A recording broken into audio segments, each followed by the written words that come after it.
Hello friends, welcome to exam express. कल हमने NTPC का कुछ और सवाल किया था जिसमें 12 क्वेश्चन हमने कल खत्म कर लिया ना। इसी टाइप का क्वेश्चन खत्म किए थे। देखिए क्वेश्चन नंबर 13 क्या बोला है। 7 अंकों की संख्या 50, 4, x, 5, y, 3, 11 से विभाज्य है तो x और y का योग क्या होगा।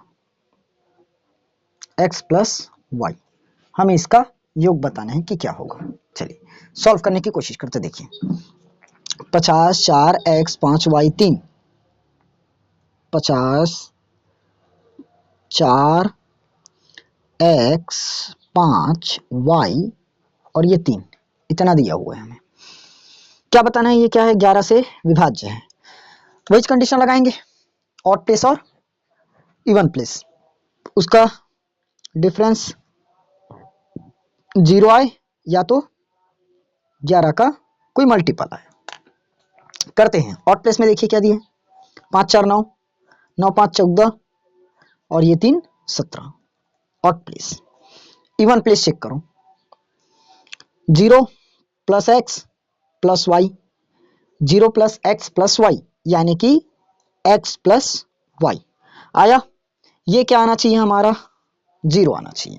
कल बता दिए थे इसको, या तो 11 का कोई ये क्या है मल्टीपल है। चल दोनों हिसाब से करके देख लेंगे जिससे बने। पहले 0 लाकर देख लेते हैं तो क्या बनेगा। देखो ये हो गया मेरा 17। अगर मैं 17 में पूछूं क्या घटाओगे तो 0 मिलेगा। साफ सबका जवाब आएगा। 17 में 17 घटाओ तभी तो 0 मिलेगा। 17 में 17 घटाओगे तभी तो 0 मिलेगा। तो हमें क्या चाहिए अब, x और y का दोनों का मान ऐसे रखना पड़ेगा कि दोनों को मिलाकर क्या है 17 है। ठीक, यानी कि हमें तो x प्लस वाई ही पूछा है क्या, तो x प्लस वाई पता चल गया साफ साफ क्या आएगा 17। 17 में 17 घटाओगे 0, यानी कि सी ऑप्शन हमारा 17 सही हो जाएगा। एकदम सही बात बोले, सही। क्लियर हुआ। चलिए एक कंसेप्ट तो और सीखिए ना, 11 को कोई मल्टीपल वाला। तो अगर 11 इससे अगर सॉल्व करना चाहो, 11 को कोई मल्टीपल है तो क्या करोगे। देखो 17 है, 17 को हम 11 का मल्टीपल कैसे बनाएंगे। अगर मैं 17 में से 6 घटा दूं तो कितना बन जाएगा, 11 का मल्टीपल आ जाएगा। लेकिन 6 तो दिया नहीं है, 6 तो दिया नहीं है ऑप्शन में, इसलिए हमारा ऑप्शन नंबर 17 ही सही होगा। दोनों से एक ही आएगा। ओके चलिए आगे बढ़ते हैं क्वेश्चन नंबर हमारे 14 के साथ। टाइप 4 है ना, 3 टाइप का क्वेश्चन पढ़ लिए अपन। 7 की पावर 6 प्लस 5 को 6 से विभाजित करने पर शेष फल क्या होगा, ये बताना है। देखो 7 की पावर 6 प्लस 5 को किससे विभाजित करेंगे, 6 से, तब हमें क्या बताना है, शेष फल बताना है। चलिए इसको सॉल्व करके देखते हैं। ये क्या बोला है, संख्या को लिख लेते हैं। क्या दिए, 7 की पावर 6 प्लस 5 किससे भाग करें हमारे भाई, 6 से। किससे भाग करें, 6 से। ध्यान दीजिए यहाँ पर 7 है और यहाँ पर 6 है, तो डायरेक्टली भाग करो। 7 को 6 से ही भाग कर दो, कितना शेष फल बचेगा, सब बोलोगे एक ही शेष फल बचेगा। प्लस में हमें क्या दिया है, 5 दिए हैं, तो प्लस 5 कर देते हैं। आगे इसको सॉल्व करेंगे, 6 आएगा। अगर मैं 6 को 6 से भाग करूं तो 6 कम 6 कट जाएगा, तो शेषफल कितना बचा, 0। ये 6 कम 6 1 बचेगा करके मत बोलना, वो भागफल है, शेषफल बोल रहे हैं। तो शेषफल कितना आया, 0, यानी कि हमारा option number A 0 is the right answer. एकदम सही बात बोले। चलिए question number 14 complete. Question number 15 की ओर आगे बढ़ते हैं। अगर वीडियोस अच्छी लग रही हो तो वीडियो को लाइक कीजिए, चैनल को सब्सक्राइब कीजिए और अपने दोस्तों के साथ जरूर शेयर कीजिए ना। और ऐसी और क्लासेस आप लोग को इस चैनल पर देखने को मिलेगी। चलिए क्वेश्चन नंबर 15 पर आते हैं। चलिए देखें क्या बोले, किसी संख्या को 45 से भाग देने पर शेषफल 28 बच रहा है। 45 से भाग देने पर 28 बचता है। उसी संख्या को 15 से भाग देने पर शेषफल क्या होगा। ध्यान समझना, अगर हम किसी संख्या को क्या कर रहे हैं, 45 से भाग कर रहे हैं, किसी संख्या को किससे भाग कर रहे हैं, 45 से, तो शेष कितना बच रहा है, 28। शेष कितना बच रहा है, 28। उसी संख्या को हम किससे भाग कर रहे हैं, उसी संख्या को किससे भाग कर रहे हैं, 15 से, तो कितना शेष फल बचेगा ये बताना है। कितना शेष बचेगा ये बताना है। ओके ध्यान समझिए, किसी संख्या को 45 से भाग करें तो 28 शेष आ जाए, उसी संख्या को 15 से भाग करें तो क्या शेष फल होगा। देखिए x हो गया, 45 से हम क्या कर रहे हैं, भाग कर रहे हैं, तो शेष फल पता चल रहा है हमें। क्या चीज पता चल रहा है, सिर्फ शेष फल पता चल रहा है, 28 है और इधर कोई जानकारी नहीं है। अब देखिए ध्यान से इसको कैसे पकड़, ठीक 45 से भाग करने पर 28 शेष आया। अब उसी संख्या को भाग करने पर बोल रहा है, उसी संख्या को भाग करने बोल रहा है, तो डायरेक्ट उस संख्या को मान लो जो निकला है शेषफल 28। क्या हो जाएगा हमारा 28। 28 को भाग कीजिए 15 से, 15 एकम 15, तो कितना शेषफल बच जाएगा हमारा 13 शेष, 13 शेष। बस ऑप्शन नंबर डी राइट।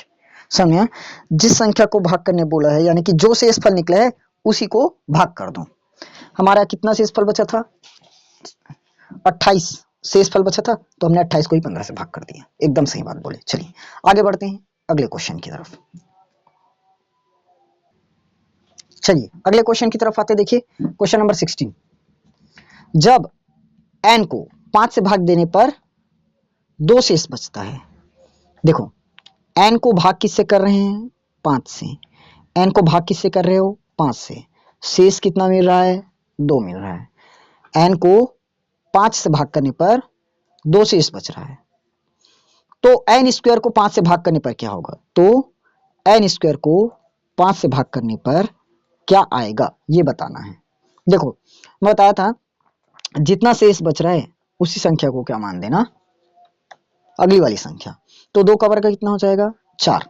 4 को क्या करना है अपने को 5 से भाग करना है, 4 को क्या करना है 5 से भाग करना है, तो शेषफल कितना बचेगा। अब देखिए ये तो पूरा का पूरा भाग जाएगा नहीं, पूरा का पूरा भाग जाएगा नहीं, इसलिए अपन क्या मान देते हैं इसको 4 ही शेष बच जाएगा। कितना बच जाएगा 4 ही शेष बच जाएगा। Option number D is right answer. एकदम सही बात बोले। चलिए देखो n को किससे भाग करना था 5 से, शेष कितना बचा 2 बचा, कितना बचा 2 बचा। अब n स्क्वायर को किससे भाग करेंगे 5 से, तो शेष कितना बचेगा ये बताना है, तो अपन क्या मान दिए डायरेक्ट उस संख्या को ही मान दिए, यानी कि 2 का वर्ग 4। एकदम सही बात बोले। आगे बढ़ते हैं 17 क्वेश्चन, 17वां क्वेश्चन क्या बोला है देखिए ध्यान से, पहले पढ़ लीजिए क्वेश्चन एक बार। एक संख्या x को 7 से विभाजित करने पर 1 शेष बचता है, उसी दूसरी संख्या को y से नहीं दूसरी संख्या y को 7 से विभाजित करने पर 2 शेष बचता है, तो x प्लस y को 7 से विभाजित करने पर कितना शेष बचेगा ये बताना है। ध्यान समझिए, x को 7 से विभाजित करने पर 1 शेष आ रहा है, x को 7 से विभाजित करने पर 1 शेष आ रहा है, y को 7 से विभाजित करने पर 2 शेष आ रहा है, तो x प्लस y को 7 से विभाजित करने पर कितना शेष बचेगा, x प्लस y को 7 से विभाजित कर देंगे तो शेष कितना आएगा ये बताना है। ठीक, तो देखिए ध्यान से हम क्या बताए थे, शेष क्या बचेगा इसको इसके लिए जो शेष बचता है उसी को मान दिए, तो 1 शेष बचा है उसको अगली संख्या मान दिए, 2 शेष बचा है इसको मान दिए, और दोनों को जोड़ने बोला है, तो 2 और 1 3, 3 को अगर मैं 7 से भाग करना चाहूँ नहीं जाएगा, इसलिए हमारा क्या होगा 3 ही सही आंसर होगा। एकदम सही बात बोले। ध्यान समझ में देखो x को किससे भाग कर रहे हो 7 से, शेष कितना बच रहा है 1 बच रहा है, फिर y को किससे भाग कर रहे हैं 7 से, कितना शेष आ रहा है 2 शेष आ रहा है। ठीक, तो x प्लस y को किससे भाग करना है हमें 7 से, तो शेष कितना आएगा ये बताना है। तो सिंपल है, इन्हीं दोनों को क्या करेंगे जोड़ेंगे और 7 से डिवाइड कर देंगे। एकदम सही बात बोले। चलिए आगे बढ़ते हैं क्वेश्चन नंबर 17 के बाद क्वेश्चन नंबर 18। आज के लिए बस हम क्लास इतना ही छोड़ते हैं, क्वेश्चन नंबर 18 अपन कल बनाएंगे। ठीक, सॉरी क्वेश्चन नंबर 18 कल बनाएंगे। ओके, क्वेश्चन 17 तक आप लोग प्रैक्टिस करके रखिए। आप लोगों की ये सीरीज हम आगे लगातार चलाते रहेंगे, इसलिए चैनल को सब्सक्राइब करके जरूर रखिए, और वीडियो अच्छी लग रही है तो वीडियो को लाइक जरूर कीजिए।